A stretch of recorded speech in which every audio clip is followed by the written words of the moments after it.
देखो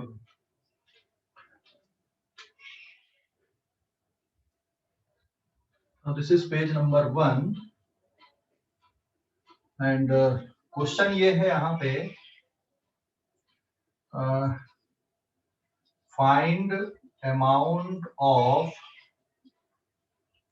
work done to remove m naught from O to infinity। और situation ये दी है कि ये एक स्क्वायर है यहाँ पे और इस स्क्वायर के चारों वर्टेक्स पे इक्वल पार्टिकल मैंने रख दिया है। यहाँ पे चारों वर्टेक्स पे इक्वल पार्टिकल मास m हमने प्लेस किए A, B, C and D और इस पे यहाँ पे इसके सेंटर पे एक और पार्टिकल रखा है जिसका मास m नॉट है। तो इस पार्टिकल को m नॉट को यहां से निकाल कर कहां भेजना, हमें इन्फिनिटी पे भेजना है। ठीक है, इसको यहां से निकाल के इन्फिनिटी पे भेजना है। तो इस प्रोसेस में कितना वर्क करना पड़ेगा ये कैलकुलेशन करना है कि इस प्रोसेस पे कितना वर्क करना पड़ेगा यहाँ पे, है ना। इस पार्टिकल को यहां से इन्फिनिटी तक लेकर जाना है। तो suppose this is the infinite position m not को O से इन्फिनिटी तक लेके जाना है, कितना वर्क करना पड़ेगा ये क्वेश्चन हो गया। तो सबसे पहले आपको m नॉट की पोटेंशियल एनर्जी O पॉइंट पे लिखना है कि भाई m नॉट की पोटेंशियल एनर्जी O पॉइंट पर कितनी होगी। ठीक है, इसकी पोटेंशियल एनर्जी यहाँ पे कितनी। तो सबसे पहले फार्मूला आ जाएगा now potential energy of m not at O। तो this is the potential energy at O position will be given bye m not into v not. m not हो गया इसका मास और v नॉट हो गया यहाँ पे पोटेंशियल। ठीक है, तो O पॉइंट पे पहले चारों पार्टिकल की पोटेंशियल कितनी है और पोटेंशियल में आप किसका मल्टीप्लाई कर दोगे यहाँ पे पार्टिकल के मास का, तो इस पॉइंट पे पोटेंशियल एनर्जी कैलकुलेट हो जाएगी। तो it is m not into यहाँ पे पोटेंशियल। देखो ये चारों पार्टिकल के कारण ये जो डिस्टेंस है ये भी r है, यहाँ पर का डिस्टेंस भी r है, ये डिस्टेंस भी r है और ये डिस्टेंस भी r है। और ये r की वैल्यू किसके बराबर, अगर साइड a है तो ये r डिस्टेंस आएगा a बाई रूट 2 के इक्वल, यहाँ पे बराबर है a बाई रूट 2 के इक्वल डिस्टेंस रहेगा r। तो हाँ, तो O पोजीशन पे जो पोटेंशियल आएगी, O पोजीशन पे पोटेंशियल ये किसके इक्वल हो जाएगी बेटा, यहाँ पर O पोजीशन पे पोटेंशियल हो जाएगी -gm divided by r into 4। तो 4 का मल्टीप्लाई क्यों कर दिया, क्योंकि इसके कारण भी उतनी पोटेंशियल, इसके कारण भी इतनी पोटेंशियल, इसके कारण भी इतनी और इसके कारण भी इतनी। और या तो फिर आप अलग अलग पार्टिकल के लिए लिख दो यहाँ पे। तो ये फार्मूला आ गया, इन चार पार्टिकल के कारण यहाँ पे कितनी पोटेंशियल है। तो ये यहाँ की पोटेंशियल एनर्जी आ गई। अब इनका यहाँ से जो डिस्टेंस आएगा r डैश, ये भी इन्फिनिटी है, यहाँ से भी डिस्टेंस इन्फिनिटी है और यहाँ से भी डिस्टेंस इन्फिनिटी है और यहाँ से भी डिस्टेंस इन्फिनिटी है। तो अब इसके बाद जो calculation now potential at infinity, potential at infinity पे जो पोटेंशियल आएगी इसका फार्मूला रहेगा -gm divided by r dash into 4 और r डैश की वैल्यू है इन्फिनिटी इंटू 4। तो किसी भी टर्म को अगर इन्फिनिटी से डिवाइड कर दोगे तो उसका आंसर 0 हो जाएगा। किसी भी टर्म को अगर इन्फिनिटी से डिवाइड कर दोगे तो उसका आंसर हो जाएगा 0। इसलिए यहां पर इन चारों पार्टिकल की पोटेंशियल जीरो है, so therefore again potential energy of m naught at infinity पे जो पोटेंशियल एनर्जी आएगी it is m naught into V infinity, so m naught into zero is equal to zero. तो यहाँ पर इस particle की potential energy जीरो है। रिमेंबर, ये जो पोटेंशियल एनर्जी है ये सिर्फ एम नॉट पार्टिकल की पोटेंशियल एनर्जी इस जगह पे, ये पूरे कॉन्फ़िगरेशन की पोटेंशियल एनर्जी नहीं।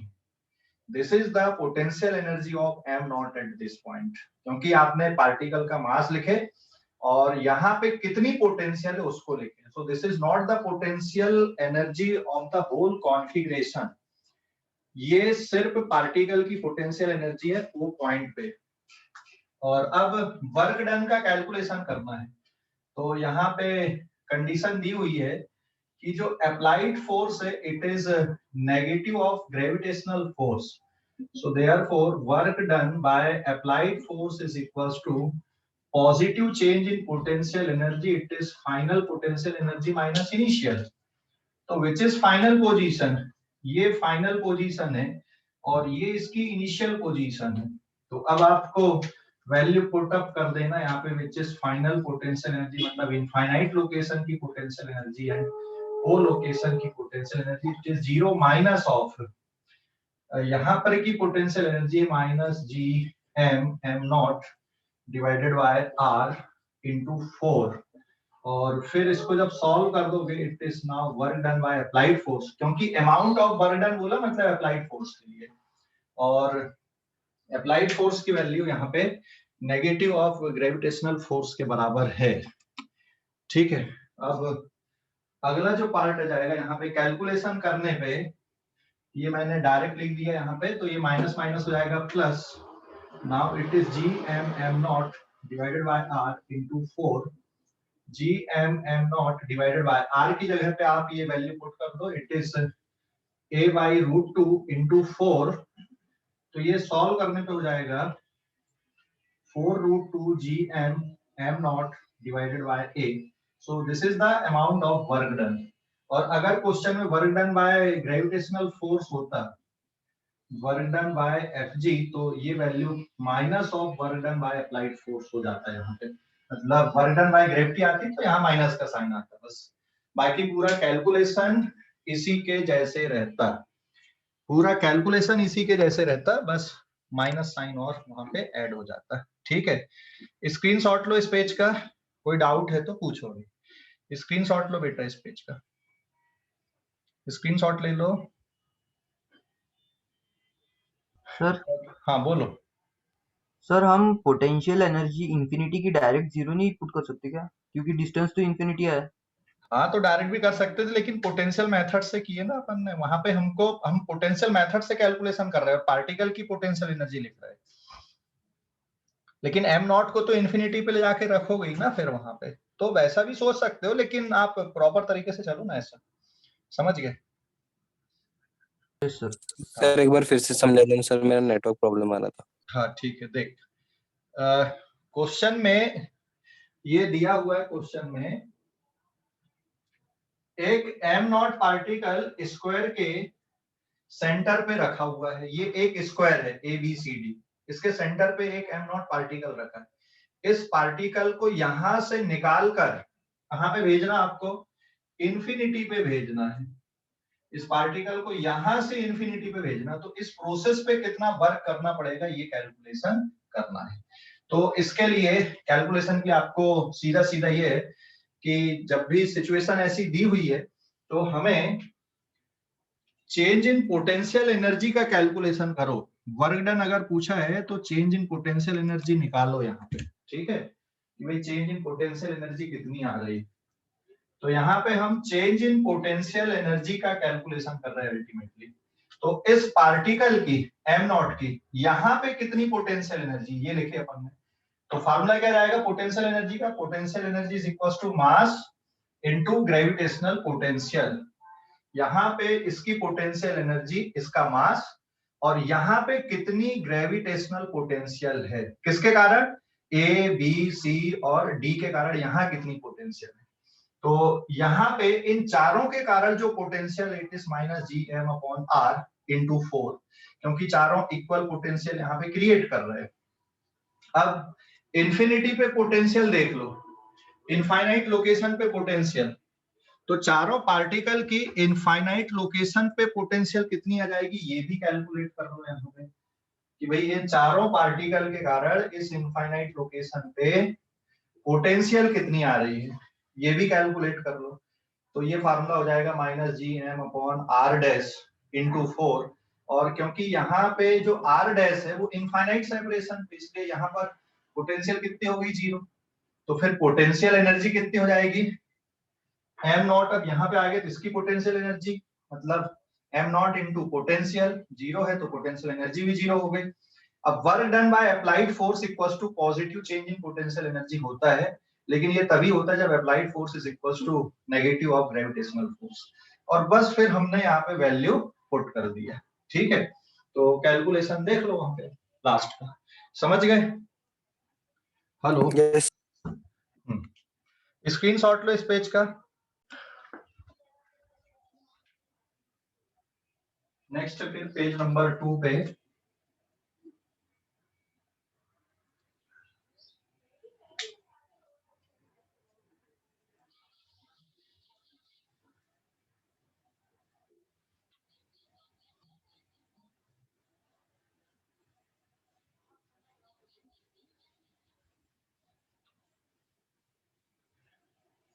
क्लास लीव नहीं करना है किसी भी कारण से। आज लास्ट में अपन एस्केप वेलोसिटी पढ़ेंगे, इंपॉर्टेंट टॉपिक है ये, तो पोटेंशियल का चलेगा ही अभी, लेकिन लास्ट में आज एस्केप वेलोसिटी वाला पोर्शन भी पढ़ने वाले हैं, ध्यान रखना। तो क्लास किसी भी कारण से लीव नहीं करना आज की।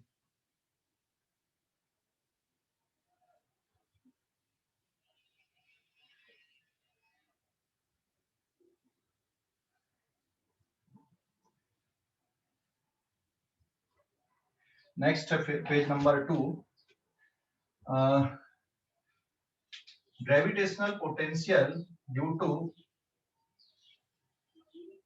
ग्रेविटेशनल पोटेंशियल भी ड्यू टू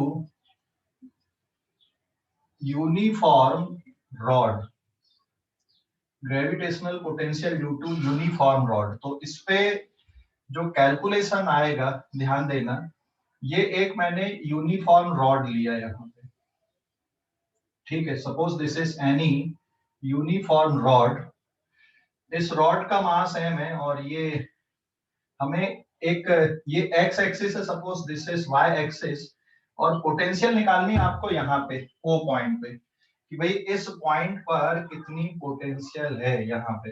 रॉड यहाँ से r डिस्टेंस पे है, रॉड का मास m और लेंथ l है, तो इसके जो कोऑर्डिनेट बनेंगे रॉड के, एंड A का कोऑर्डिनेट और एंड B का कोऑर्डिनेट, एंड A का कोऑर्डिनेट कितना आएगा, ये एंड A है और ये एंड है B, तो ये वाले एंड का कोऑर्डिनेट रहेगा r,0 और ये वाले एंड का कोऑर्डिनेट है r+l,0। तो रॉड के कारण यहाँ पे पोटेंशियल एक्सियल लाइन पे देखना है, तो इसके लिए वही मेथड है। फिर से यहाँ पे एक छोटा सा पार्टिकल आपको इमेजिन करना है, इसकी विड्थ dx है, यहाँ पे जो पार्टिकल है इसका मास m है और ये x डिस्टेंस पे है।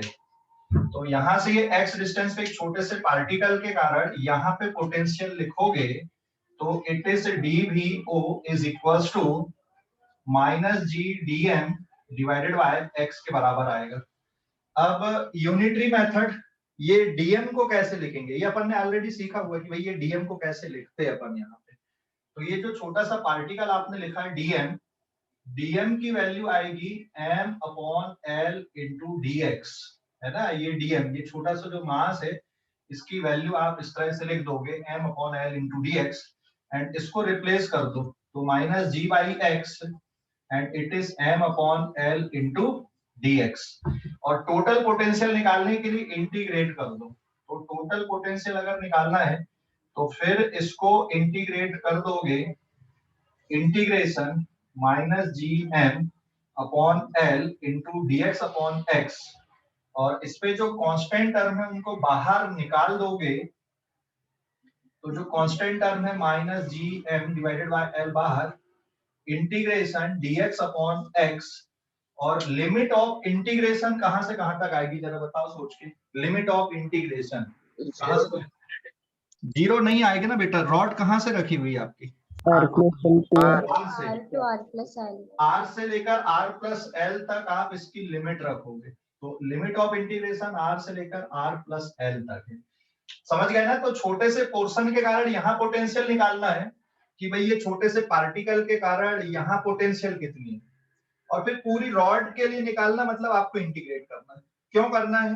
क्योंकि ऐसे जो डीएम है यहां से लेकर यहां तक बहुत सारे डीएम है, और पोटेंशियल क्योंकि स्केलर क्वांटिटी मतलब ऐड ही करना सीधा सीधा, तो ऐसे कंटिन्यूअस टर्म का अगर जब भी सम करना होता तो उसको इंटीग्रेट करते, ध्यान रखना, क्योंकि ये कंटिन्यूअस टर्म है, x की वैल्यू r से लेकर r प्लस तक कंटिन्यूअसली बदल रही है, तो कंटिन्यूअस टर्म का अगर एडिशन करना मतलब इंटीग्रेशन करना है, तो ये इसलिए हम यहाँ पे इसको इंटीग्रेट कर रहे हैं। और अब इसका जो फाइनल रिजल्ट आ जाएगा minus G M upon L, और इसका इंटीग्रेशन होगा log x, एंड लिमिट आ जाएगी इसकी r से लेकर r प्लस एल तक, एंड नाउ इसके बाद आप अब लिमिट अगर पुट कर दोगे यहाँ पे तो ये बन जाएगा log of r plus L and minus log of r, और फाइनली जो पोटेंशियल है O पॉइंट पे it is given by minus G M divided by L, and log की प्रॉपर्टी लगा दो log m minus log n की, it is log of r plus L divided by r। So this is the total potential at this point. And एक और portion है but वो सिर्फ JEE के लिए आप लोग करना, और मैं अभी पूरा इंटीग्रेशन भी नहीं बताऊंगा इस पे।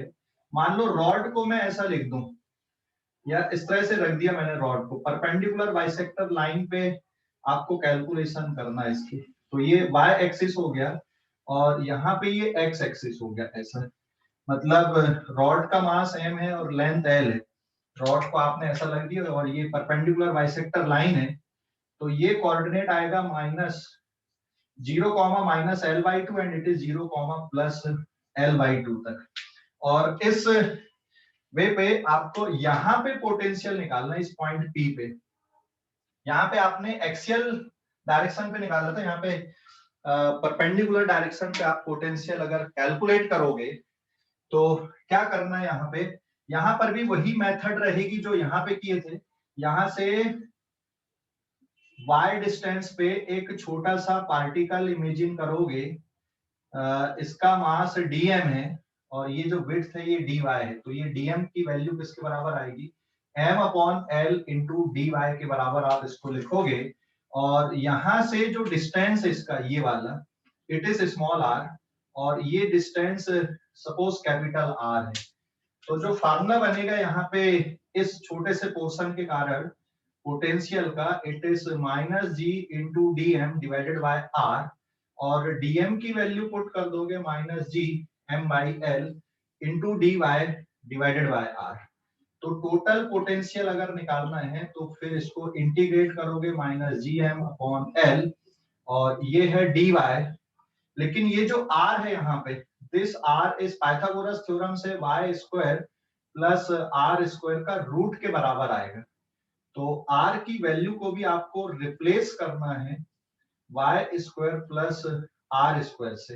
एंड रिमेंबर मैं यहाँ पे पूरा सॉल्यूशन नहीं बताऊंगा, क्योंकि यहाँ पे जो इंटीग्रेशन है G M divided by L and integration of y it is root over y square plus r square, तो ये सिर्फ जेई वाले बच्चे ही करेंगे, लेकिन अभी मैं पूरा इंटीग्रेशन भी सॉल्व नहीं कर रहा हूँ, मैं मेथड लिख के छोड़ देता हूँ। तो यहाँ पे जो y है, ये जो छोटे छोटे डीएम है वो यहाँ से चालू होके यहाँ तक आ रहे हैं, तो limit of integration minus L by two से लेकर प्लस एल बाई टू तक जाएगी, है ना। तो ये इंटीग्रेशन को सॉल्व करना, अभी मैं इसका सॉल्यूशन भी नहीं बता रहा हूँ, ठीक है, ये इंटीग्रेशन को सॉल्व करना है। जेई में जब आप और इंटीग्रेशन करने लगोगे और टर्म के, तो आप इन सबसे बहुत फेमिलियर हो जाओगे, 1 मिनट भी नहीं लगता ये इंटीग्रेशन सॉल्व करने पे, जब आप इंटीग्रेशन चैप्टर पढ़ोगे, है ना।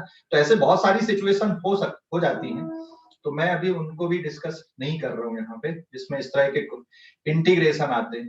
तो जब तक आप थोड़ा सा बढ़िया से इंटीग्रेशन नहीं करोगे तब तक ये पोर्शन नहीं करना है।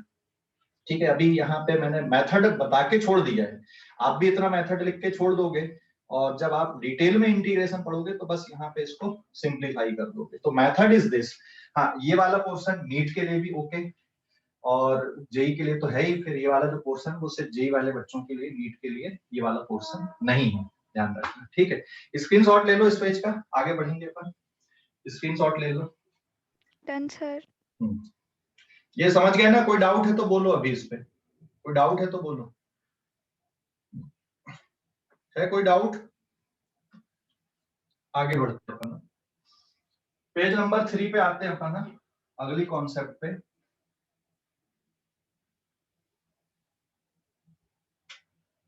सर अंदर लॉग को मल्टीप्लाई किया गया है ना? कहाँ पे बेटा? ये यस सर। नहीं मल्टीप्लाई नहीं किए, log x, ये 1/x dx का इंटीग्रेशन कितना होता है? log x होता है ना फार्मूला। दोबारा बेसिक मैथ्स देखो, ये dx/x का इंटीग्रेशन log x होता है, फिर अपर लिमिट पुट करोगे x की जगह पे तो ये अपर लिमिट आएगी, फिर लोअर लिमिट पुट करोगे तो ये आएगा।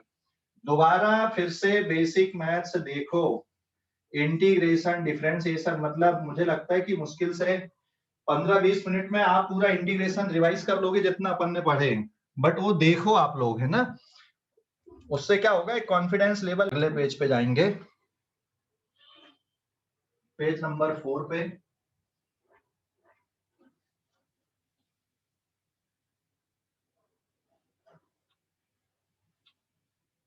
इस पे फिजिक्स कम यूज हो रही है और मैथ्स ज्यादा है। फिजिक्स कम है, मैथ्स ज्यादा है इनमें, है ना। फिजिक्स बस इतनी कि भाई एक पार्टिकल लेके उसके बाद टोटल निकालना, आपको इंटीग्रेट करना। तो फिजिक्स कम है, मैथ्स ज्यादा है।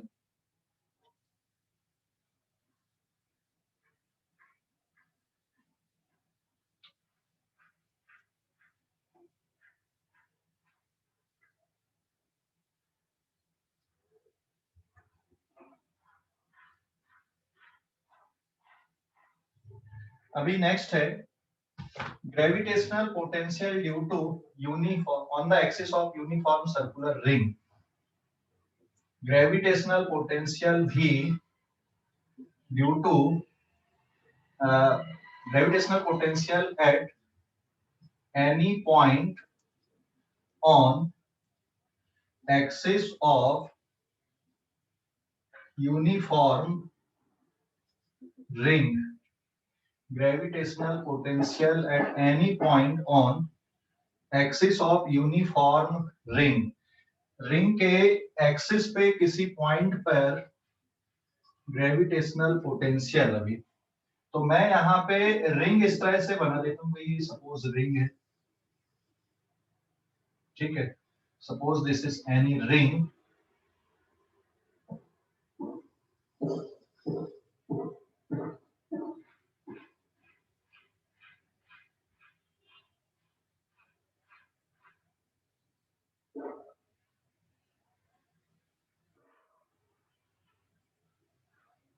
ये हो गया इसका एक्सिस,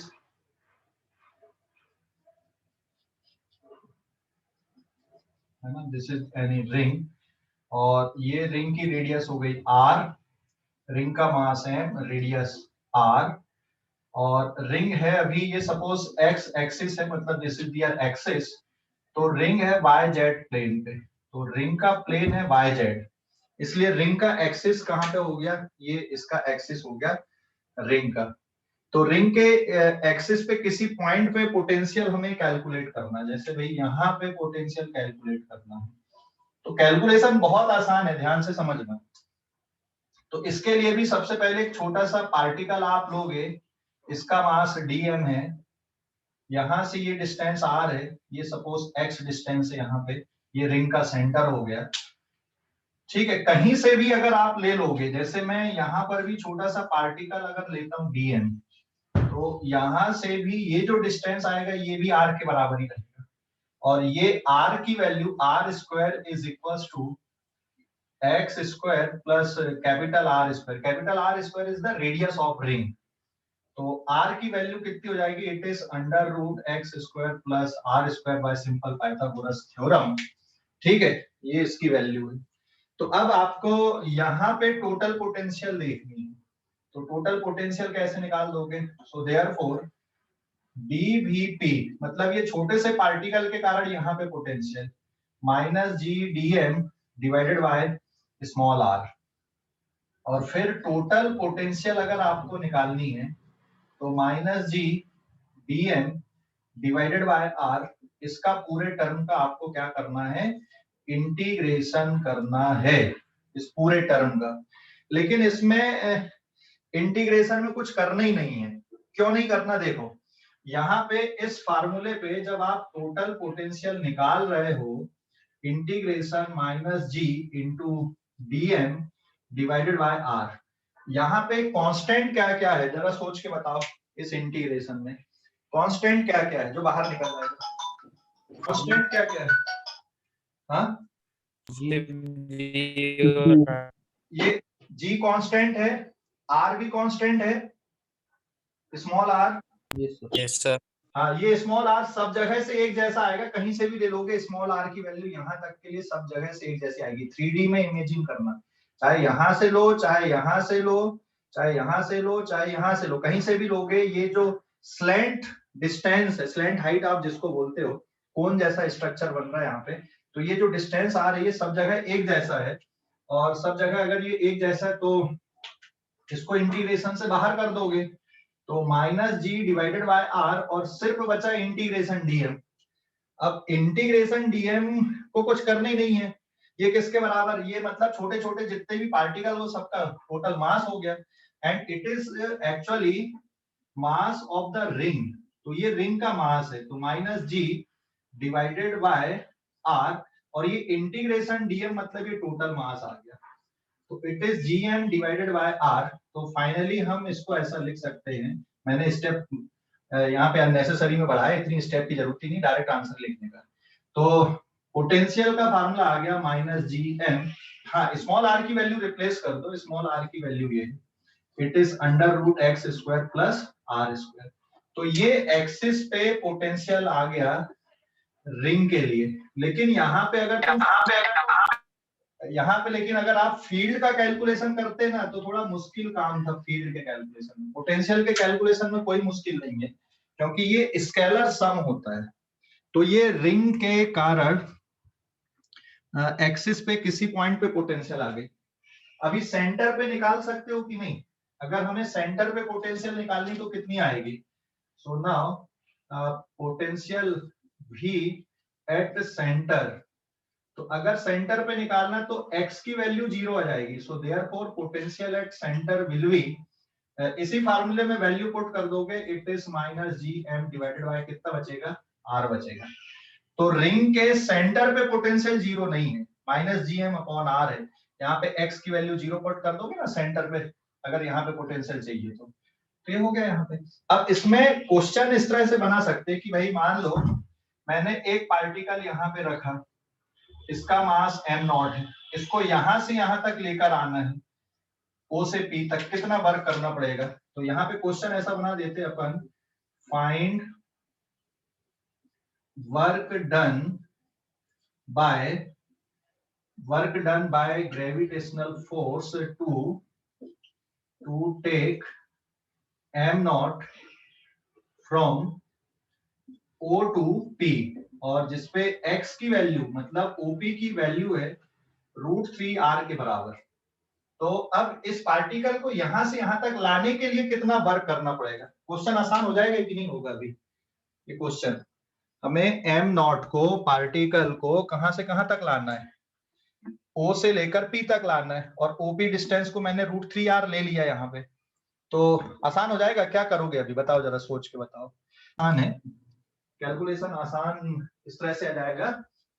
यहाँ पे इसकी पोटेंशियल एनर्जी कितनी आएगी? तो सॉल्यूशन में मैं डायरेक्ट लिख दे रहा हूं, work done by gravity is equals to negative change in potential energy minus of m into which is final position here. ये फाइनल पोजीशन रहेगी और ये इनिशियल पोजीशन रहेगी।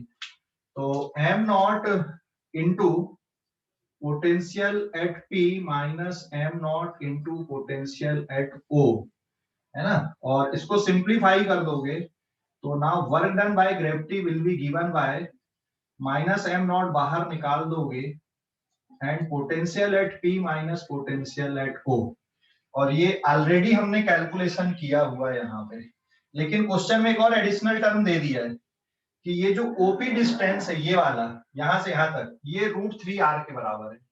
तो बस आपको यहाँ पे ये वैल्यू कैलकुलेट कर दोगे, पुट कर दोगे, तो ये आंसर हो जाएगा -gm अपॉन, यहाँ पे ये आएगा, देखो x की वैल्यू √3r है, तो ये बचेगा 3r² plus r² and minus of -gm upon r के बराबर। मैं पूरा सॉल्व नहीं करूंगा, डायरेक्ट आप कैलकुलेशन करो आप लोग।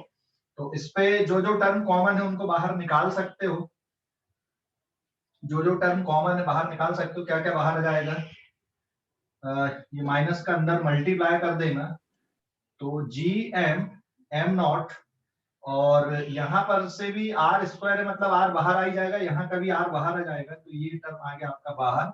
रूट के यहाँ पे अंदर बचेगा 1 डिवाइडेड बाय 3 और 1 4 हो गया, और रूट से बाहर आएगा तो 1/2, माइनस माइनस प्लस और एक और ये माइनस, तो यहाँ पे बचेगा -1।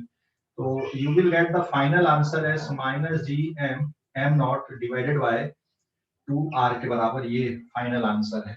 ठीक है, तो यहाँ पे कैलकुलेशन खुद से करो आप लोग, जो अलजेब्रा है। कॉन्सेप्ट समझ गए या नहीं ये बताओ आप लोग, है ना, कॉन्सेप्ट समझ गए? कोई डाउट है तो बोलो कॉन्सेप्ट पे। तो इस पेज का स्क्रीनशॉट ले लो, आगे बढ़ेंगे अपन, अगले पेज पे आ रहे हैं। Done sir.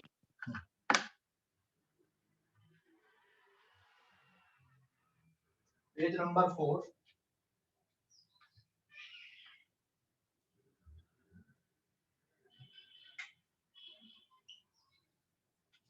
ये हमने देखा अभी रिंग के लिए, अब देखते हैं हम स्फेरिकल सेल के लिए।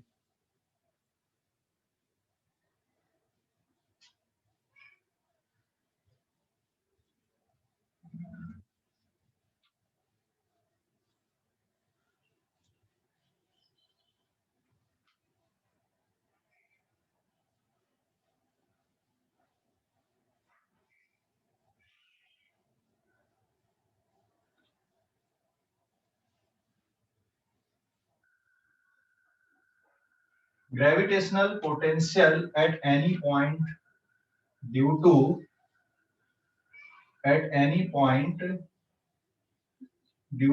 spherical cell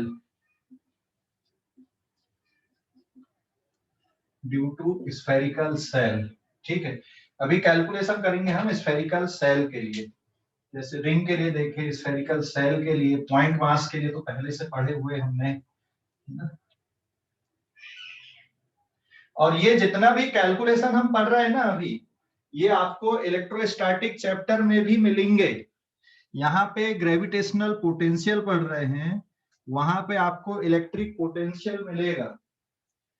ठीक है, वहां पे इलेक्ट्रिक पोटेंशियल मिलेगा, यहाँ पे ग्रेविटेशनल पोटेंशियल के फॉर्म पे पढ़ रहे हैं, तो पूरा रिपीट होने वाला है फिर से इलेक्ट्रोस्टैटिक में, लेकिन इलेक्ट्रिक पोटेंशियल के फॉर्म पे।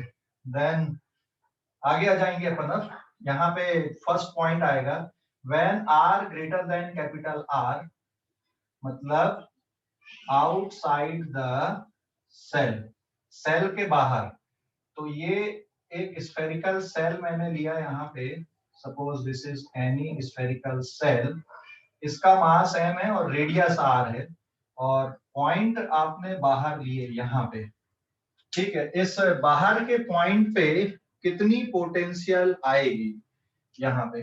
ठीक है, यहाँ पे सेंटर से जो डिस्टेंस है वो r है, तो यहाँ पे फार्मूला आएगा बेटा ग्रेविटेशनल पोटेंशियल का। आप ये इमेजिन कर लो कि पूरा सेल का मास सेंटर पे कंसंट्रेटेड है, and the formula is -gm divided by small r।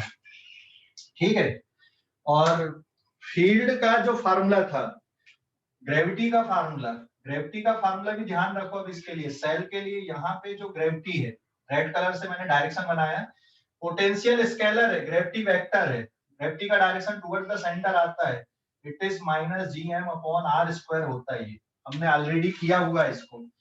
And दूसरा पॉइंट आ जाएगा भी at surface, R equals to capital R, मतलब एट सरफेस पे जो फार्मूला बनेगा मैं यहीं पे लिख देता हूं।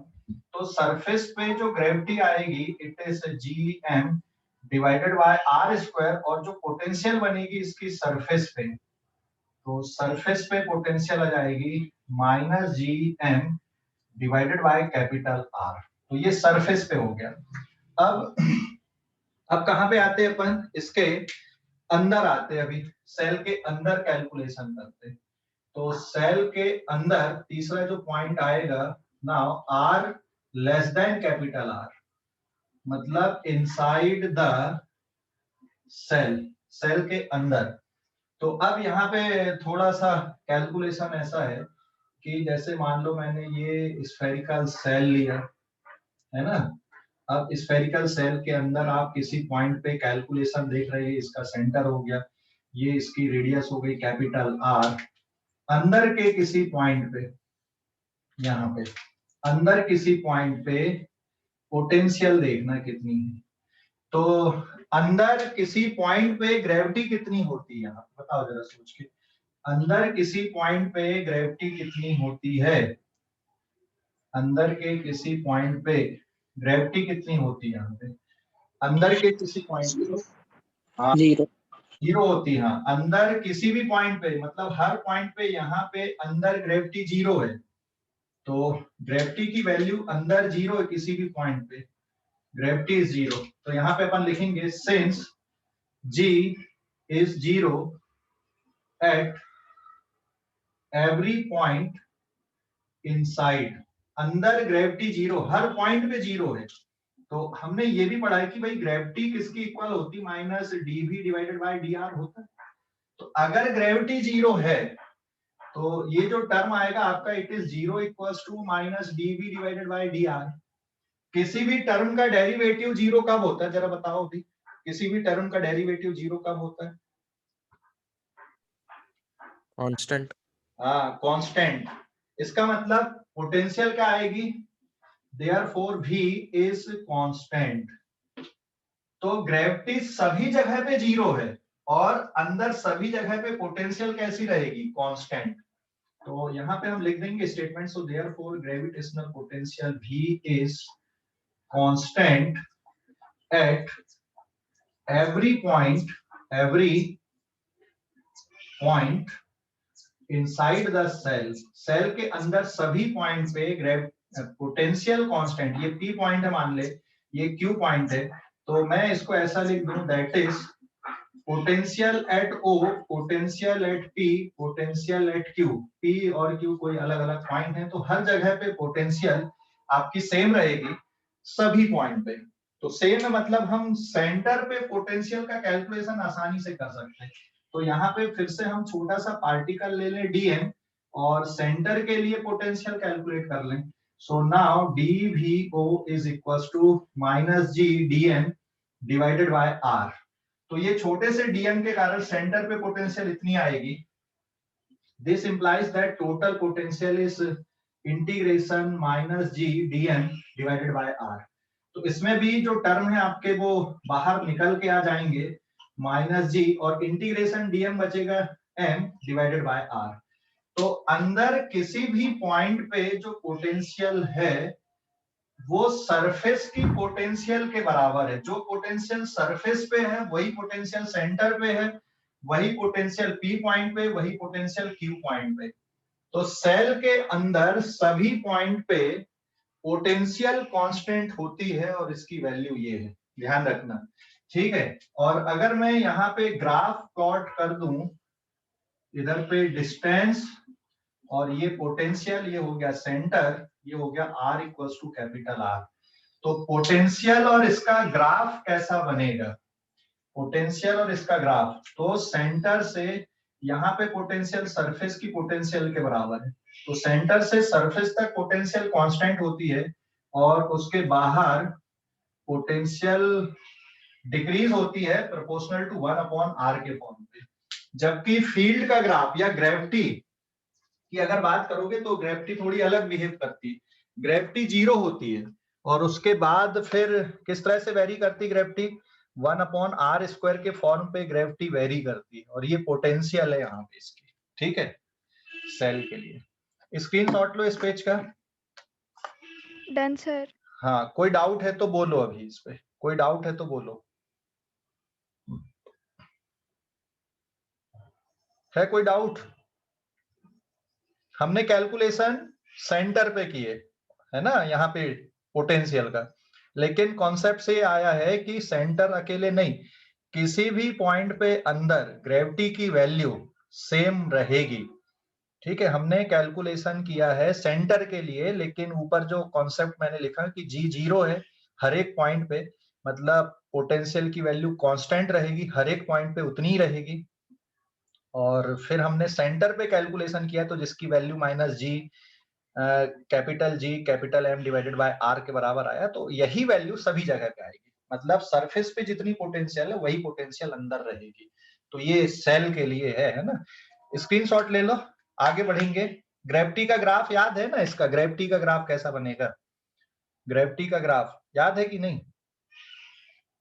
सेंटर से सरफेस तक ग्रेविटी जीरो रहती है, उसके बाद फिर जैसा भी है वैसे ही आएगा, लेकिन वहां पे G प्रोपोर्शनल टू 1/r² के फॉर्म पे वेरी करती है। और अब आगे बढ़ते हैं अपन, अगले पॉइंट पे आएंगे। स्फीयर के कारण, ये तो हो गया सेल के कारण, देन अब स्फीयर के कारण पोटेंशियल, पेज नंबर 5। अगला page, page number 5। Gravitational potential at any point due to spherical shell की जगह पे अब मैं सीधे सीधे लिख दूं यहाँ पे स्फीयर। तो अब हमारा जो कैलकुलेशन वो स्फीयर के लिए, तो आउटसाइड द स्फीयर, ठीक है, outside the sphere, outside the sphere ये कैलकुलेशन बिल्कुल ऐसा ही चलेगा।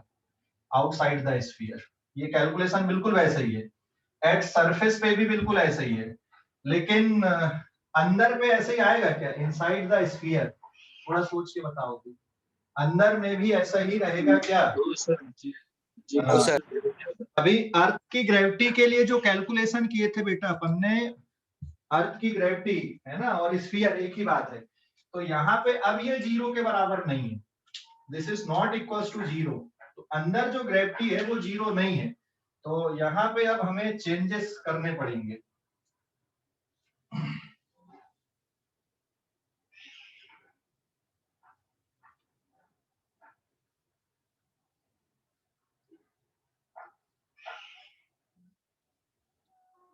तो अंदर जो ग्रेविटी आती है इस पे, ये कितनी होती है? फार्मूला याद है किसी? अर्थ की ग्रेविटी अंदर, फार्मूला अर्थ की ग्रेविटी अंदर के लिए फार्मूला कितना है बताओ जरा। अंदर के लिए फार्मूला है Gm divided bye r³ into small r। के अंदर बाहर ग्रेविटी ये है, अंदर ग्रेविटी ये है, तो अब पोटेंशियल आपकी ऐसे नहीं निकलेगी यहाँ पे डायरेक्ट, तो अब पोटेंशियल के लिए अंदर के किसी पॉइंट के लिए पोटेंशियल के लिए आपको बेसिक स्टेप से जाना पड़ेगा, -G.dr limit infinity to r। लेकिन इस कैलकुलेशन में दिक्कत ये है कि ग्रेविटी का अंदर फंक्शन अलग चल रहा है और बाहर फंक्शन अलग है, तो इस इंटीग्रेशन को आपको दो पार्ट में तोड़ना पड़ेगा, इंफिनिटी से सरफेस तक आपको अलग इंटीग्रेशन करना है एंड प्लस सरफेस से अंदर तक अलग इंटीग्रेशन करना है, ठीक है। मैं ये इंटीग्रेशन सॉल्व नहीं करूंगा यहाँ पे, डोंट वरी, मैं डायरेक्ट फार्मूला लिख रहा हूँ, अभी हमारे लिए वो फार्मूला ही इंपॉर्टेंट है, और आपको जो फार्मूला है अंदर पोटेंशियल का वो याद रखो। तो फार्मूला ये आएगा, इसको सॉल्व करने के बाद में -G capital M divided bye 2r³ and bracket के अंदर आएगा 3r² माइनस स्मॉल r²। तो इस इंटीग्रेशन को जब सॉल्व करोगे तो ये स्टेप आपको मिलेगी। मैं ये इंटीग्रेशन सॉल्व करके नहीं बता रहा हूँ, हमारे लिए कोई काम का नहीं है ये, इसको सॉल्व करोगे तो आपको ये आंसर मिलेगा यहाँ पे, ठीक है। और जब आप इंटीग्रेशन में एक्सपर्ट हो जाओगे तो खुद ही सॉल्व कर लोगे, 2 मिनट का भी काम नहीं लगता। तो मैं अगर अभी बताने जाऊंगा तो पूरा लेक्चर मेरा खा जाएगा और तब भी दिक्कत ही होगी, मतलब अल्टीमेटली। तो हमको ये जो फाइनल रिजल्ट आ रहा है इससे हमको मतलब है, ये इसके इंटीग्रेशन से वैसे भी हमको मतलब नहीं होता है। बट आप लोग इंटीग्रेशन जो खासकर जेई वाले बच्चे हैं वो थोड़ा प्रैक्टिस करेंगे इंटीग्रेशन की ऑटोमेटिकली, है ना। अगले साल तो वैसे भी पढ़ने वाले हो इंटीग्रेशन डेप्थ में आप लोग, बट अभी हमको जरूरत नहीं है, हमको ये रिजल्ट से जरूरत है। तो अब सेंटर पे पोटेंशियल कितनी आ जाएगी? एट सेंटर पे मतलब आर की वैल्यू 0 यहाँ पे, तो सेंटर पे पोटेंशियल का फार्मूला, यहाँ आर की वैल्यू 0 अगर पुट कर दोगे तो ये वाला टर्म बचेगा, and it is -3/2 G capital M divided by R, मतलब it is 3/2 times potential at surface. तो सरफेस पे जितनी पोटेंशियल है उसका 3/2 टाइम्स पोटेंशियल होती है कहाँ पे? अंदर पे। तो अगर आप इसका ग्राफ प्लॉट करोगे तो ये यहाँ पे कांस्टेंट नहीं है, ये इस तरह का फंक्शन मिल रहा है अंदर, तो ये सरफेस हो गया, और जो सेंटर है वो यहाँ कहीं पे आएगा, इट इज 3/2 टाइम्स वीएस, और ये सरफेस पे है। तो इसका जो ग्राफ है बेटा यहाँ पे पैराबोलिक टाइप का ऐसा बनेगा, ठीक है, ये ग्राफ। तो ये सॉलिड स्फीयर के लिए पोटेंशियल है, यहाँ पे ये जो ग्राफ है it is v is proportional to, ये किसके बराबर? यहाँ पे 3r² माइनस स्मॉल r² के प्रोपोर्शनल आ रहा है, और सरफेस के बाहर v is inversely proportional to 1/r के फॉर्म पे क्या होगा? वेरी करेगा, ठीक है। तो सर इसकी, हाँ बोलो। सर इंटीग्रेशन अप्लाई किए वहां से एक बार बताओ। इंटीग्रेशन अप्लाई किए, देख ये जो इंटीग्रेशन किए ना अपन ने, हमने पोटेंशियल का फार्मूला लिखे। भाई पोटेंशियल कैसे कैलकुलेट करते हैं? जो बेसिक डेफिनेशन पढ़े थे पोटेंशियल की कल, minus of work done to bring a unit positive test mass from infinity to R. तो यही है वहां पे, minus of infinity to G dot D R लिए अपन ने। लेकिन ये इंटीग्रेशन डायरेक्ट नहीं होगा। क्यों नहीं होगा डायरेक्ट? क्योंकि जो फंक्शन है आपका ग्रेविटी का, बाहर है G M upon R square के फॉर्म पे, और स्फीयर के अंदर है G M upon R cube into small R के फॉर्म पे। इसलिए इस इंटीग्रेशन को ब्रेक करना पड़ेगा। और मैं अब यहाँ पे इंटीग्रेशन सॉल्व नहीं कर रहा हूँ, वो हमारे लिए काम का नहीं है यहाँ पे, है ना। पूरा क्लास भी लग जाएगा तब भी खत्म नहीं होगी बात यहाँ पे, क्योंकि इसमें काफी कुछ करना पड़ेगा। तो मैंने डायरेक्ट यहाँ पर का ये जो रिजल्ट है, जो हमारे लिए इंपॉर्टेंट है, वो रिजल्ट मैंने लिखा। तो आप याद रखो रिजल्ट, वो सबसे अच्छा तरीका यही है ना, आपको ये याद रखना है। और जो जेई वाले हैं, तो जब आप डेप्थ में इंटीग्रेशन पढ़ोगे तो खुद ही कर लोगे, 1 मिनट भी नहीं लगता है ना। तो अभी लेकिन टाइम लगेगा, लेकिन जब आप डिटेल में इंटीग्रेशन पढ़ोगे तो जरूरत नहीं है। और नीट वाले बच्चों को तो सिर्फ ये रिजल्ट से ही मतलब है यहाँ पे कि फाइनल रिजल्ट कैसे आ रहे हैं, ग्राफ कैसे आ रहे हैं। इवन जेई मेंस लेवल पे भी हमको इसी की जरूरत होती है, इंटीग्रेशन का जरूरत नहीं है, क्योंकि हम मैथ्स नहीं पढ़ रहे, हम लोग फिजिक्स पढ़ रहे हैं। इसलिए मैं ये इंटीग्रेशन भी सॉल्व करके नहीं बता रहा हूँ, मैं डायरेक्ट रिजल्ट यहाँ पे लिख रहा हूँ यहाँ पे, कि जो रिजल्ट है वो किस तरह का आ रहा है ना। तो 2-3 जगह ऐसी हुई है जहां पे मैं पूरा इंटीग्रेशन सॉल्व नहीं कर रहा हूँ, ध्यान रखना अभी। हाँ, लेकिन जब आप थोड़े एक्सपर्ट हो जाओगे इंटीग्रेशन में तो खुद ही सॉल्व कर लोगे, मतलब इतना मुश्किल काम नहीं है ना। हाँ, नीट के लिए आपको ये बस रिजल्ट से यहाँ पे मतलब होता है कि सेंटर पे कितनी पोटेंशियल होती है, सरफेस पे कितनी है, और ये अंदर किसी पॉइंट पे कितनी होती, तो ये इंटीग्रेशन वैसे भी काम का नहीं है। इवन मान लो अगर मैं अभी बता भी दूं और कंपटीशन में यही चीज आती भी है, तो वो बेटा इंटीग्रेशन नहीं पूछता कभी भी, वो रिजल्ट से ही मतलब रखते हैं, है ना फाइनली। तो ये जो पूरा टर्म है, ये इंटीग्रेशन इतना, उसका रिजल्ट इतना आता है। क्लियर हो गया? कोई डाउट अभी? ले लो, अभी स्क्रीनशॉट ले लो। और हाँ, किसी को अगर हाँ पूछना है कि नहीं सर हमको इंटीग्रेशन ही चाहिए, तो अपन डाउट क्लास में मैं बता दूंगा, अभी नहीं बताऊंगा, लेकिन ठीक है ना, कि हाँ ये इंटीग्रेशन कैसे करना है, या वो रॉड वाला जो परपेंडिकुलर में इंटीग्रेशन कैसे करना है, तो वो भी बता दूंगा, बट अभी नहीं, डाउट क्लास में। ले लो अभी स्क्रीनशॉट ले लो इस पेज का, आगे बढ़ेंगे अपन। Done sir. अगले पेज पे जाते हैं। अब आ रहे अपन important concept, page number 6, that is escape velocity, है ना। तो अब बिल्कुल भी क्लास लीव नहीं करना, इंपॉर्टेंट टॉपिक है, बुक में दिया हुआ है, क्योंकि ये जो टॉपिक्स हैं, ये ग्रेविटेशनल पोटेंशियल वाले, ये सेम आपको इलेक्ट्रिक पोटेंशियल में भी मिलेंगे। तो यहाँ पे कोई इशू नहीं, यहाँ पे छूट भी गया या हुआ भी, मिस भी हुआ, तो वहां पे कवर अप हो जाता है, बिल्कुल सिमिलर चलेंगे, फार्मूले भी सिमिलर चलेंगे। बस जो कैपिटल जी कांस्टेंट वो अलग होगा, मास की जगह चार्ज आ जाएगा, बाकी सब बिल्कुल वैसा ही चलेगा, ठीक है। लेकिन एस्केप वेलोसिटी अब नहीं आएगी लौट के, है ना। तो अब एस्केप वेलोसिटी वाला जो टॉपिक हम पढ़ रहे हैं, ये बिल्कुल इसी से रिलेटेड है, ग्रेविटेशन से ही रिलेटेड है, ये इलेक्ट्रोस्टैटिक में आपको अब नहीं मिलेगा, ठीक है। तो नेक्स्ट हेडिंग, एस्केप वेलोसिटी या एस्केप स्पीड।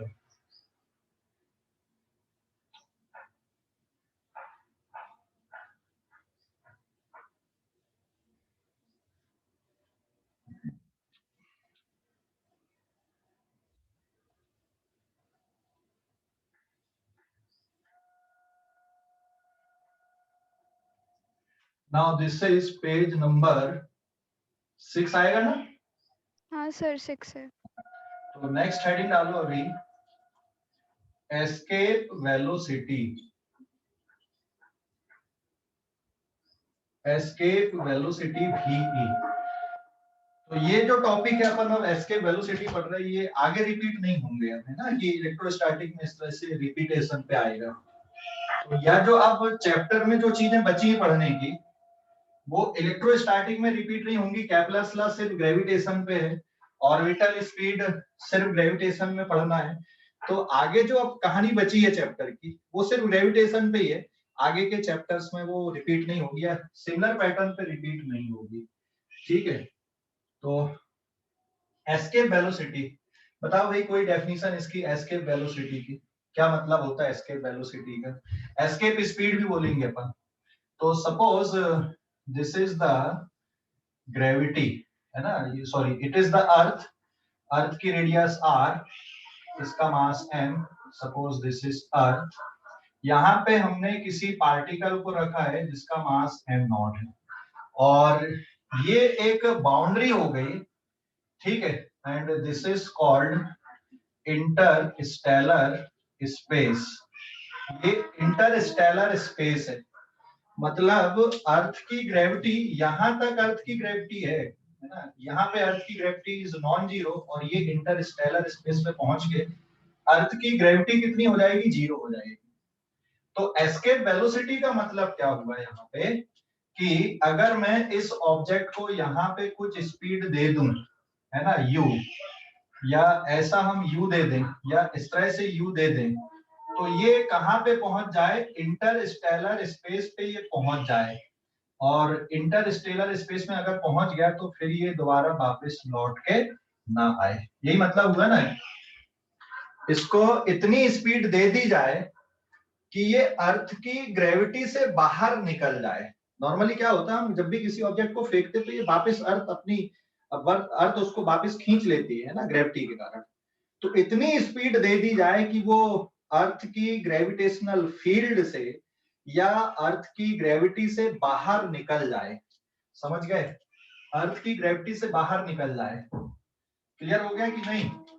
तो ये जो स्पीड है, ये वो मिनिमम स्पीड है जिसको अगर हम प्रोवाइड कर दें तो कोई ऑब्जेक्ट अर्थ की ग्रेविटेशनल फील्ड से बाहर हो जाएगा।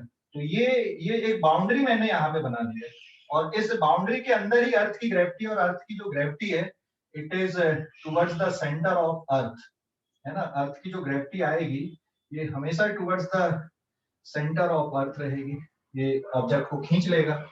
और जैसे ही ये इस बाउंड्री को क्रॉस करेगा, जिसको मैं इंटरस्टेलर स्पेस बोल रहा हूँ, कि यहाँ पे पहुंच गया मतलब ग्रेविटी खत्म हो गई, अगर यहाँ तक पहुंच गया ये ऑब्जेक्ट तो ये वापस नहीं आएगा। बट ये डिस्टेंस कितना लेना हमें कैलकुलेशन के लिए। So this radius of interstellar space is r tends to infinity. आपको इस डिस्टेंस को कितना लेना है? इंफिनिटी लेना है। तो what is escape speed? Escape speed को डिफाइन कैसे करोगे? u is, it is that minimum speed for which an object is projected, speed for which an object is projected so that it does it escape from earth gravity, it escape from earth gravity, earth gravity से escape कर जाए। हाँ, यहाँ पे calculation पे अपन क्या करेंगे? Air resistance को नेग्लेक्ट कर देंगे। तो नेग्लेक्टिंग द एयर रेजिस्टेंस, यहाँ पे हम एयर रेजिस्टेंस को ना नेग्लेक्ट कर दे रहे हैं। Neglecting air resistance, air resistance, तो ये वो मिनिमम स्पीड है यहाँ पे। तब हम क्या बोलेंगे कि भाई u की वैल्यू किसके बराबर है? एस्केप स्पीड के बराबर है। तो एयर रेजिस्टेंस को नेग्लेक्ट कर दो, तो जो भी वर्क हो रहा है यहाँ पे, वो वर्क कौन कर रहा है? सिर्फ ग्रेविटेशनल फोर्स इस पे वर्क कर रहा है। तो मान लो यहाँ पे पहुंच के इसकी स्पीड v है, ये इंटरस्टेलर स्पेस में पहुंच के स्पीड v बच रही है। तो अब एयर रेजिस्टेंस को नेग्लेक्ट कर दे, so therefore only gravity is doing work, so therefore हम यहाँ पे conservation of mechanical energy principle use कर सकते हैं। कंजर्वेशन ऑफ मैकेनिकल एनर्जी से initial kinetic energy plus initial potential energy, final kinetic energy plus final potential energy, equation ऐसी लिखोगे। यहां तक समझ गए या डाउट है कुछ? बोलो अभी, यहां तक समझ गए या डाउट है? हेलो, समझ गए या डाउट है? ओके, तो अब बताओ जरा, काइनेटिक एनर्जी कितनी लिखोगे? इनिशियल मतलब कहां पे? अर्थ सरफेस पे। तो ये जो एस्केप स्पीड हम कैलकुलेट कर रहे हैं फ्रॉम अर्थ सरफेस के लिए कैलकुलेट कर रहे हैं। अभी जो कैलकुलेशन आ रहा हमारा ये सरफेस के लिए, ठीक है, एस्केप स्पीड का। तो यहाँ जो कैलकुलेशन है फ्रॉम अर्थ सरफेस, तो फर्स्ट केस ऐसा बन जाएगा ये, फ्रॉम अर्थ सरफेस, सरफेस भी ऑब्जेक्ट रखे, कुछ हाइट से भी ले सकते थे। तो इनिशियल काइनेटिक एनर्जी आ जाएगी half of m not into u square, initial potential energy g m not divided by capital R। ये स्टेप समझ गए पोटेंशियल एनर्जी का? ये अर्थ और इस पार्टिकल सिस्टम की पोटेंशियल एनर्जी होगी सरफेस पे।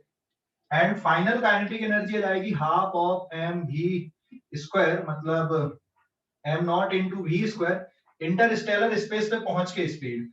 और final potential energy G am not, ये कितना बचेगा यहाँ पे, M naught divided by infinity. तो फाइनल पोटेंशियल एनर्जी मतलब इंटरस्टेलर स्पेस पे जब ये पहुंच गए, डिस्टेंस कितना हो गया? इंफिनिटी। तो इसको सॉल्व करोगे, मैं यहाँ पे कंडीशन लिख दे रहा हूँ, if u is equal to escape speed, then अगर u की वैल्यू मिनिमम है, एस्केप स्पीड के बराबर है, तो जो v है वो 0 आएगा। मतलब यहाँ पे आपने अगर इसको एस्केप स्पीड के बराबर दे दिए तो बस ये ग्रेविटी के रीजन को पार करेगा बस, और यहाँ पे इंटरस्टेलर स्पेस पे जाके रुक जाएगा, है ना। और अगर ये स्पीड आपकी एस्केप स्पीड से ज्यादा है तो यहाँ पे रुकेगा नहीं और चलता जाएगा, मतलब फिर आप v की वैल्यू 0 पुट नहीं कर सकते। तो अब अगर ये स्टेप ऐसी है तो यहाँ पे देखोगे m नॉट हर जगह से कैंसिल आउट हो गया, और किसी भी टर्म को अगर इंफिनिटी से डिवाइड करोगे तो वो आ जाएगा आपका 0। तो the formula becomes half of, और इसकी जगह पे हो जाएगा v square, and this is minus G M divided by r, और ये टर्म आपका राइट हैंड साइड में हो जाएगा पूरा 0, क्योंकि इंफिनिटी से डिवाइड करोगे तो ये टर्म वैसे 0 है, और v को आपने 0 बना दिया जब u की वैल्यू ve के बराबर है। तो इसको सॉल्व करने पे ve ये राइट साइड पे आएगा, gm डिवाइडेड बाय r, ये 2 का क्रॉस मल्टीप्लाई होगा तो 2 हो जाएगा ये फैक्टर, और स्क्वायर है तो यहाँ पे क्या लग जाएगा? रूट लग जाएगा। तो ये कैलकुलेशन देखो अभी एस्केप स्पीड का कैसे किया अपन ने। तो अर्थ सरफेस के लिए ये जो वैल्यू आती है now, v is equals to 11.2 kilometre per second from earth surface. Earth surface के लिए ये जो वैल्यू है एस्केप स्पीड की, ये 11.2 किलोमीटर पर सेकेंड है। 11.2 kilometre per second, per hour नहीं, पर सेकेंड, एक सेकेंड में, ठीक है। आप इमेजिन कर लो 11.2 किलोमीटर डिस्टेंस से अगर आप फेंक पाए तो ये लौट के नहीं आएगा। बट रॉकेट में ऐसा जरूरी नहीं कि हम किसी रॉकेट को भेज रहे हैं ना स्पेस मिशन पे, तो इतनी स्पीड नहीं देते, क्योंकि रॉकेट का इंजन कंटिन्यूअसली उसको पावर सप्लाई करते जाता है। और यहाँ पे हम अगर एयर रेजिस्टेंस को नेग्लेक्ट कर दें और आपके पास बहुत सुपर नेचुरल पावर है, खूब सारी ताकत है, यहाँ से आप एक पत्थर को अगर 11.2 किलोमीटर पर सेकंड की स्पीड से फेंक दिए, बस एक ही बार फेंकना, वो खुद ही बाहर चला जाएगा, ठीक है ना। रॉकेट में ऐसा नहीं होता, रॉकेट में कंटिन्यूअसली एनर्जी सप्लाई होते जाती है, फिर वहां पे एयर रेजिस्टेंस भी है, हम उसको नेग्लेक्ट नहीं कर सकते, तो उसके कारण भी हमें एनर्जी और खर्च करनी पड़ती है। समझ गए कि नहीं? हेलो, अरे समझ गए? यस। तो ये अर्थ सरफेस पे कितनी है बेटा escape velocity 11.2 kilometre per second. बस थोड़ी देर और 15 मिनट और है अभी क्लास, है ना, थोड़ा सा और बचा कॉन्सेप्ट में। यहाँ पे इसको डिफरेंट फॉर्म पे कैसे लिखते हैं एस्केप वेलोसिटी को वो बता दूं, और हाइट के लिए कैसे लिखना है ना, थोड़ा सा और पोर्शन है 10-15 मिनट का बस। स्क्रीनशॉट ले लो इस पेज का, इसको और डिफरेंट तरीके से कैसे लिखेंगे ये मेन कॉन्सेप्ट हो गई। अब इसके बाद सिर्फ कैलकुलेशन वाले पार्ट है, मेन कॉन्सेप्ट यहीं तक है इसकी, बट अब सिर्फ कैलकुलेशन। स्क्रीनशॉट लो, आगे बढ़ूंगा मैं जल्दी से, स्क्रीनशॉट ले लो, ले लिए? Done sir.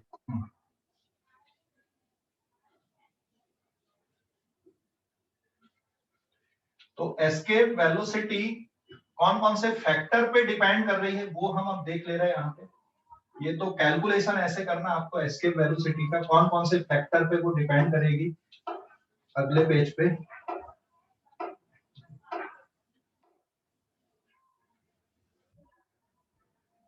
Now this is page number 7।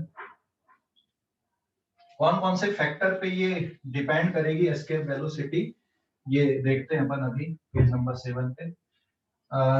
So now ये सपोज कोई प्लैनेट है, प्लैनेट ले सकते हो, अर्थ ले सकते हो, ये इसका मास m है।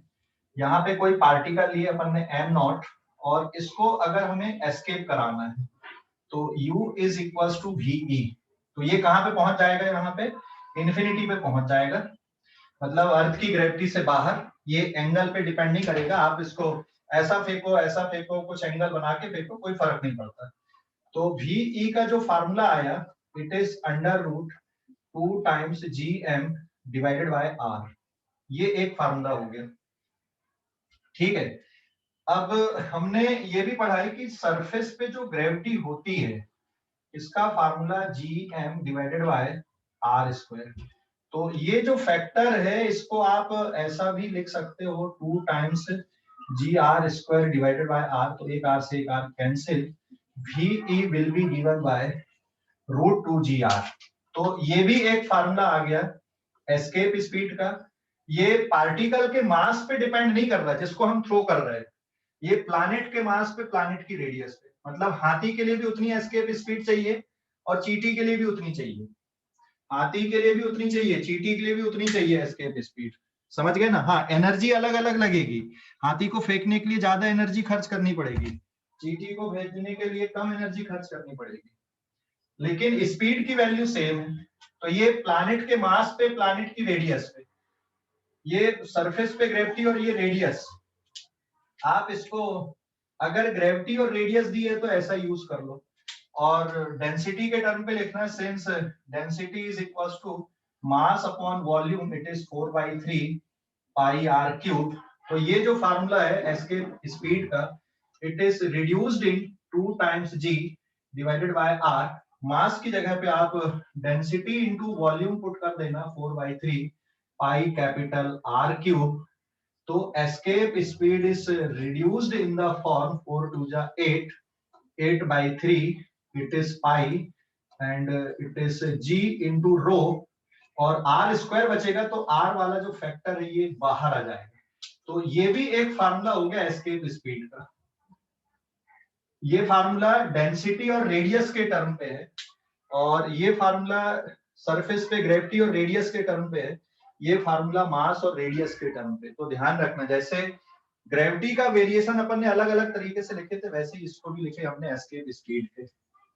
अब जैसे एक क्वेश्चन बना दूं मैं, if mass of planet is 2 times mass of earth and radius of that planet is half of the radius of अर्थ।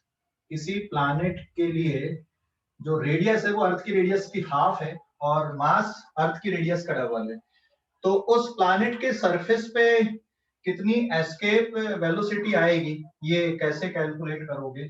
तो सरफेस पे कितनी एस्केप वेलोसिटी आएगी, फार्मूला जाएगा escape velocity for that planet divided by escape velocity for earth, और फिर formula रखोगे। तो planet के लिए आप अब मास और रेडियस दिया हुआ है तो ये वाला फार्मूला यूज करोगे 2gmp divided by radius of planet into, फिर यहाँ पे जाएगा radius of earth divided by 2 times g into mass of अर्थ। ये क्योंकि डिनोमिनेटर में ऐसा लिखा है, डिवाइड करोगे इस तरह से आएगा स्टेप, तो यहाँ पे ये 2g फैक्टर कैंसिल आउट हो गया आपका, और फिर जब आप वैल्यू पुट करोगे तो ये mass of planet, radius of Earth, radius of planet into mass of Earth, और ये सिंप्लीफाई कर दो तो it is 2 times m into R divided by radius of planet is r by 2 into m, m से m cancel, r से r cancel, root के अंदर 4 मतलब आ गया 2। तो escape speed for that planet is 2 times escape speed for earth and it is 2 into 11.2 kilometre per second, मतलब 22.4 kilometre per second क्या आ जाएगी वहां पे उसकी एस्केप स्पीड आ जाएगी, ठीक है, उस प्लैनेट के सरफेस के लिए। तो ये कैलकुलेशन ऐसे करना है, ठीक है। और बस छोटा सा और बचा भी 10 मिनट और, बस छोटे छोटे से कैलकुलेशन है, स्क्रीनशॉट लो इस पेज का। अगर मान लो किसी पार्टिकल को एस्केप स्पीड से ज्यादा वेलोसिटी दे दें तो वो इंटरस्टेलर स्पेस पे रुकेगा नहीं।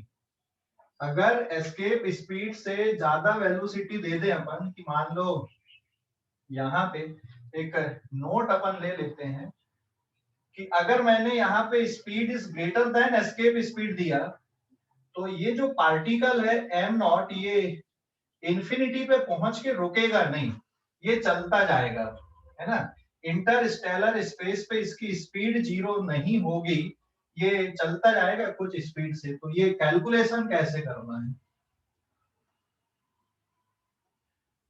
मतलब अगर मान लो मैं इसको अर्थ ले लूं यहाँ पे, और यहाँ पे आपने पार्टिकल को प्रोजेक्ट कर दिया 20 किलोमीटर पर सेकेंड से, तो इंटरस्टेलर स्पेस में इसकी स्पीड कितनी रहेगी, कैसे कैलकुलेशन करोगे? तो यहाँ पर भी आ जाएगा by conservation of mechanical energy, यहाँ पे नेग्लेक्ट एयर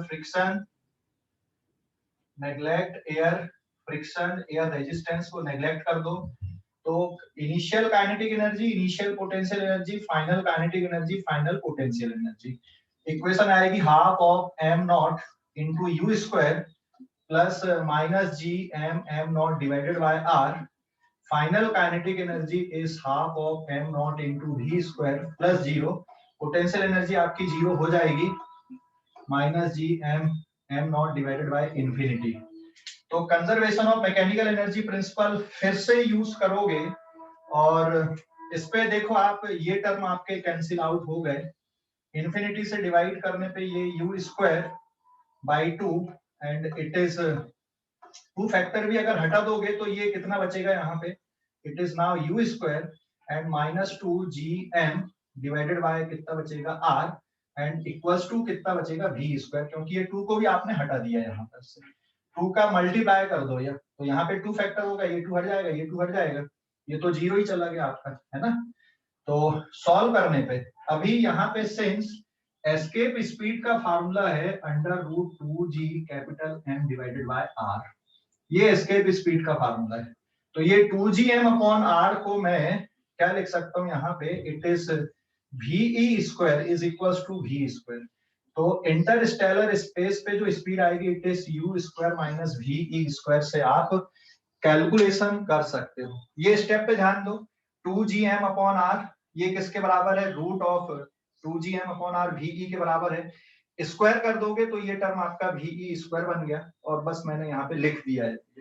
तो इंटरस्टेलर स्पेस पे जो स्पीड आएगी it is now 20 kilometre per second का whole square minus 11.2 kilometre per second का होल स्क्वायर। इससे इसको सॉल्व कर लोगे तो इंटरस्टेलर स्पेस पे ये स्पीड कैलकुलेट हो जाएगी।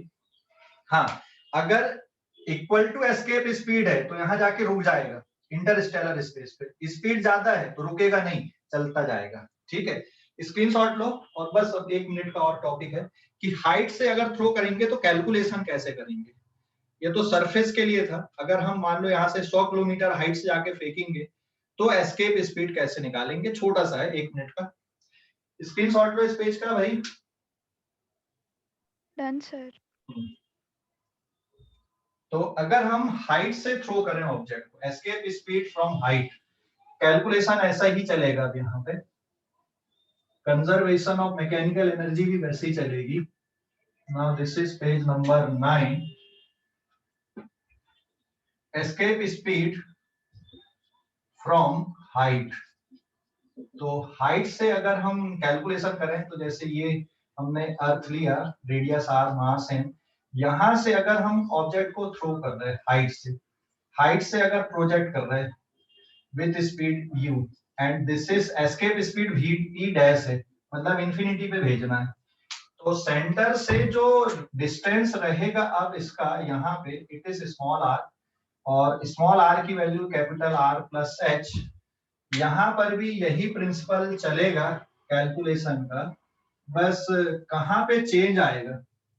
तो इसको भी आप इंटरस्टेलर स्पेस पे ले जाकर इसकी वेलोसिटी को 0 कर दोगे, है ना, इंफिनिटी पे, तो ये कैलकुलेशन यहाँ पे इंफिनिटी पे जाके, अभी मुझे ये टर्म बस चेंज करना है। What is initial kinetic energy? Half of m not and it is v e dash square plus, यहाँ पे potential energy minus G m not divided by small r, final kinetic energy 0, final potential energy 0।